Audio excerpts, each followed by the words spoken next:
Assalamualaikum warahmatullahi wabarakatuh. Kembali berjumpa dengan saya Hersu Beno Arif dari Forum News Network. Tak perlu waktu terlalu lama, fakta di balik gagasan menunda pemilu itu, siapa aktornya, siapa yang terlibat, itu dibuka oleh media. Aktornya adalah mereka yang berada di lingkar dekat istana. Hal itu menjelaskan mengapa Presiden Jokowi itu sampai sekarang tidak segera buka suara. Kalau muncul penjelasan dari istana itu, namun dari level yang tidak cukup memadai dan otoritatif. Staf khusus Mensesnek Valdo Maldini misalnya membantah ide itu berasal dari pemerintah. Dia mengklaim pemerintah tidak tahu menahu. Namun bersamaan itu dia menyatakan juga sebagai sebuah ide, gagasan untuk menunda pemilu itu ditampung oleh pemerintah. Ini kan saya kira sikap yang nggak terlalu jelas, ini ambivalen ini pernyataannya, ambigu maksud saya, bukan ambivalen. Adalah koran Tempo yang mulai membuka fakta adanya fakta keterlibatan istana dalam mensosialisasikan penundaan pemilu itu.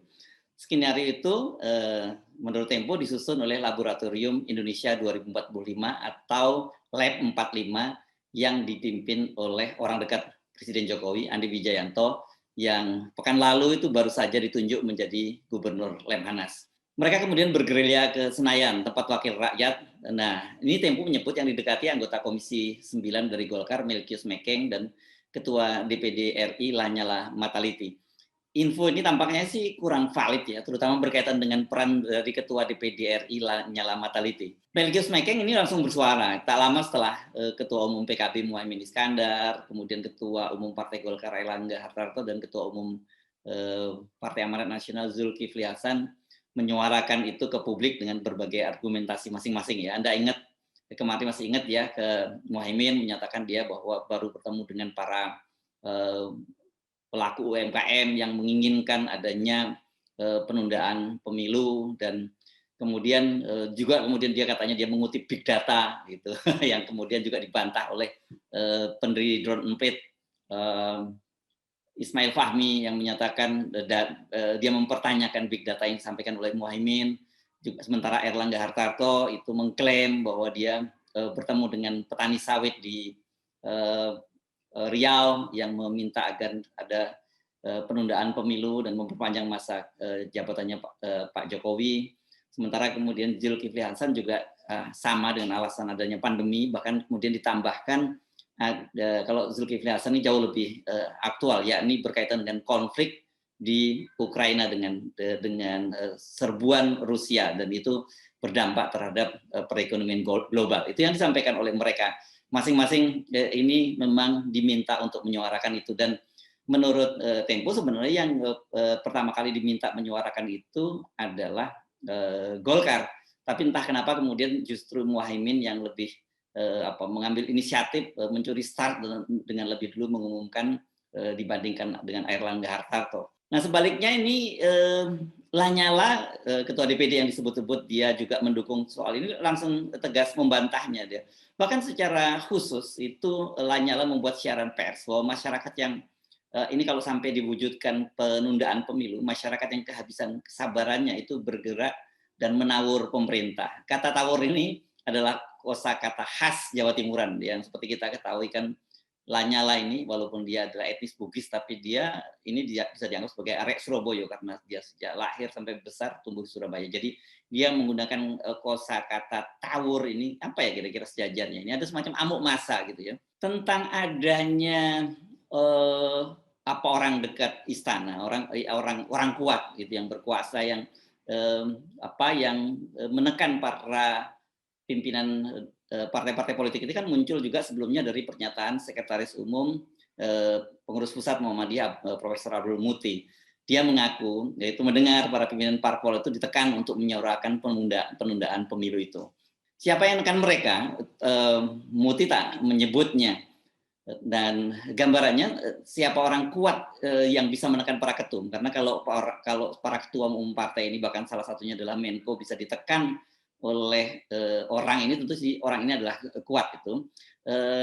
Gambarannya itu semakin jelas ketika hari ini portal CNN itu menurunkan laporan dengan judul "Tangan Pemerintah di Balik Desain Penundaan Pemilu".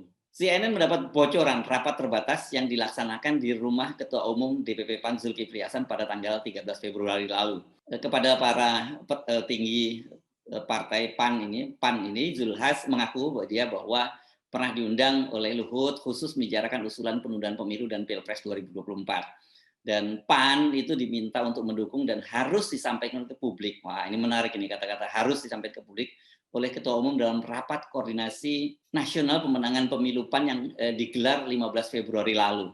Dan menurut Zulkifli dalam penjelasannya kepada para pimpinan teras PAN ini, Luhut mengklaim Presiden Jokowi sudah setuju soal ini.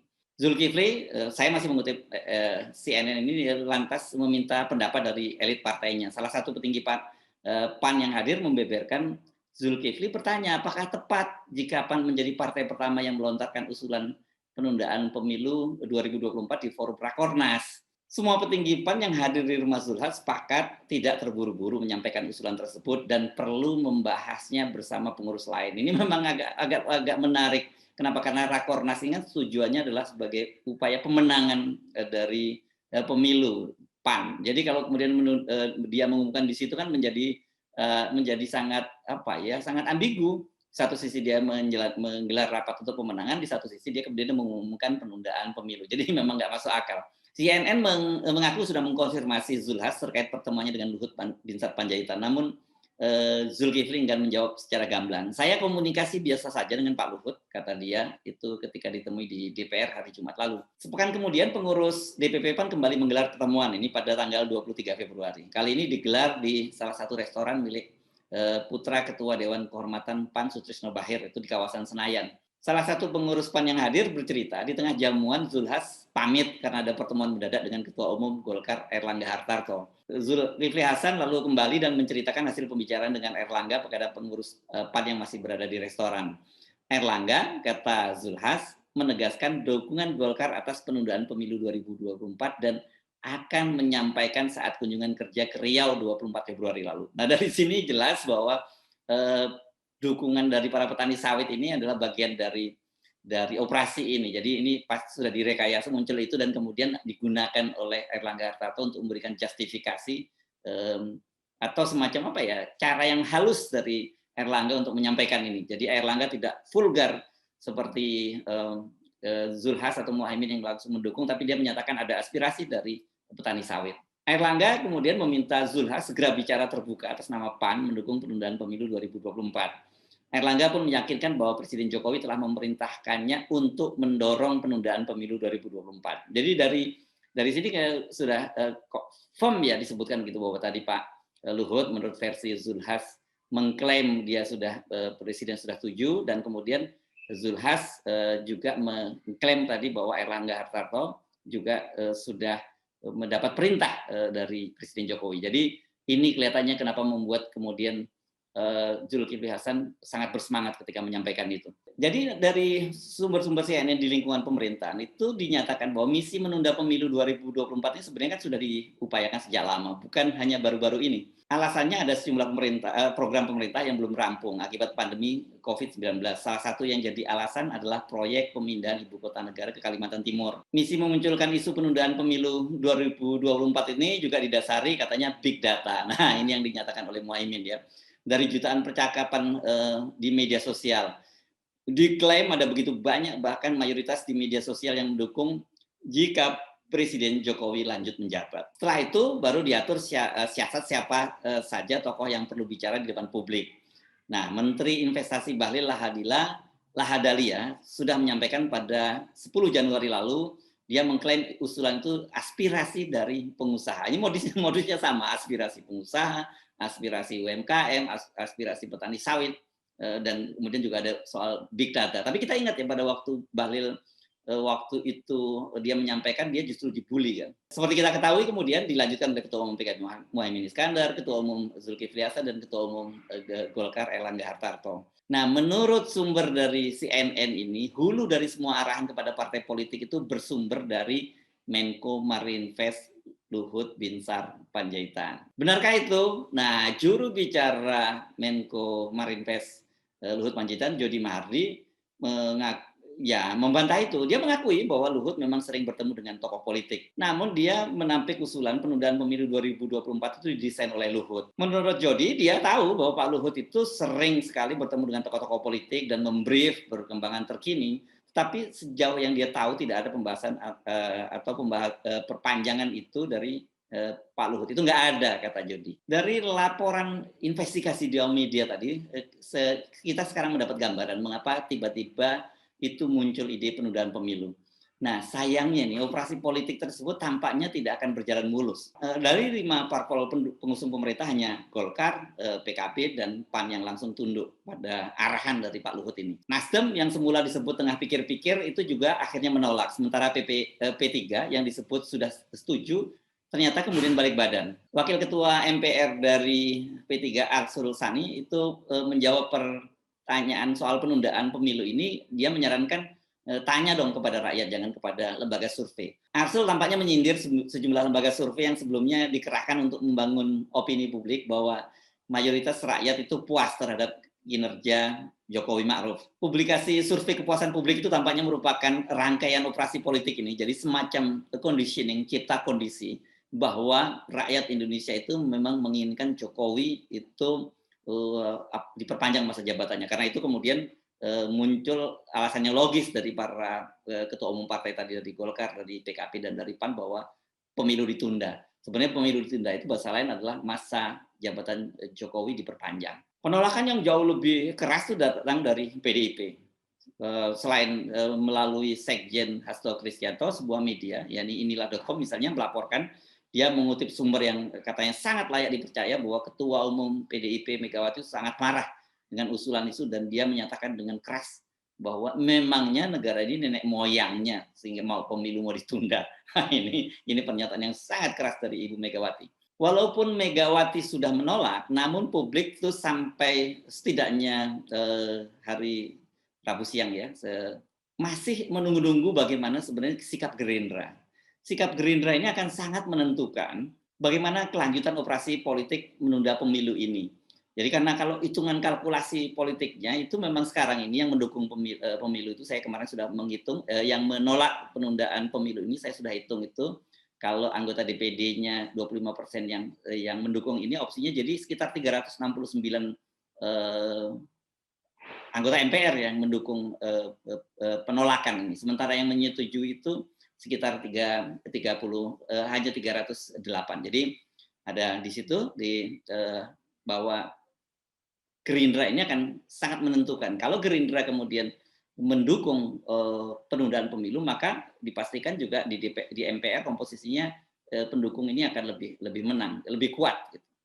Nah, tetapi akhirnya melalui Wakil Ketua Umum DPP Gerindra Sugiono, nah jangan lupa ya, Sugiono ini dikenal sebagai orang dekat dari Prabowo. Gerindra menyatakan dengan tegas bahwa partainya itu tunduk dan taat kepada konstitusi. Apa artinya? Artinya secara konstitusi kan memang diatur bahwa pemilu itu setiap 5 tahun sekali. Jadi tidak ada opsi penundaan. Sugiono mengklaim bahwa Dewan Pembina Gerindra, Prabowo Subianto, pada waktunya akan mengumumkan sikap partai. Namun pernyataan Sugiono ini sudah bisa dipastikan ini merupakan sikap resmi dari Prabowo mengingat kedekatan antara Sugiono dengan Prabowo. Dengan bergabungnya Prabowo dalam kubu penentang, maka hampir dapat dipastikan gagasan menunda pemilu ini secara politik sudah selesai, sudah game over. Partai-partai pendukung pemerintah tidak satu suara dalam soal ini, beda sekali dengan undang-undang IKN, Ibu Kota Negara, Omnibus Law, dan juga undang-undang COVID atau yang sebenarnya itu adalah undang-undang stabilitas keuangan nasional gitu. Nah, hanya Golkar, PKB, dan PAN yang mendukung. Sementara PDIP, Nasdem, Gerindra, dan akhirnya P3 bergabung dengan kubu penentang penundaan pemilu. Kalau kemudian ditambah lagi dengan PKS dan Demokrat di kubu oposisi, jadi opsi untuk pemilu tetap berlanjut pada tahun 2024 itu jauh lebih kuat dibandingkan dengan opsi untuk menundanya. Bagaimana dengan DPD yang kabarnya terbelah dan banyak yang mendukung ini? Ini menjadi tidak signifikan lagi ya ketika di DPR komposisinya seperti itu. DPD sudah tidak menjadi signifikan walaupun jumlah suara DPD ini sangat tinggi, 136 suara. Gitu. Nah, menjadi pertanyaan bagi kita, apakah dengan begitu opsi tunda pemilu ini sudah benar-benar tutup buku, sudah benar-benar game over? Saya menyarankan jangan terburu-buru dulu mengambil kesimpulan. Ini harus terus dikawal ya, karena kekuatan modal dalam politik mutakhir Indonesia saat ini sudah terbukti itu sangat-sangat menentukan gitu ya. Cukong-cukong politik ini yang sangat menentukan merah hitamnya, hitam putihnya politik Indonesia. Mereka ini bisa membeli apa saja, termasuk membeli kekuasaan. Jadi jangan terkejut nanti kalau katakanlah di tengah jalan ada yang masuk angin dan balik badan. Tapi tentu kita tidak berharap terjadi hal semacam itu. Kenapa? Karena bagaimanapun opsi menunda pemilu ini adalah sangat mencidrai demokrasi Indonesia. Dan kalau itu terjadi, kalau kemudian dilakukan amandemen konstitusi dan memungkinkan adanya perpanjangan pemilu, sangat terbuka kemungkinan akan dilakukan amandemen lain yang terus melanggengkan kekuasaan ini. Dan saya kira itu berbahaya, bahkan sangat berbahaya bagi masa depan demokrasi Indonesia. Saya Hersmono Arif dari Forum News Network. Wassalamualaikum warahmatullahi wabarakatuh.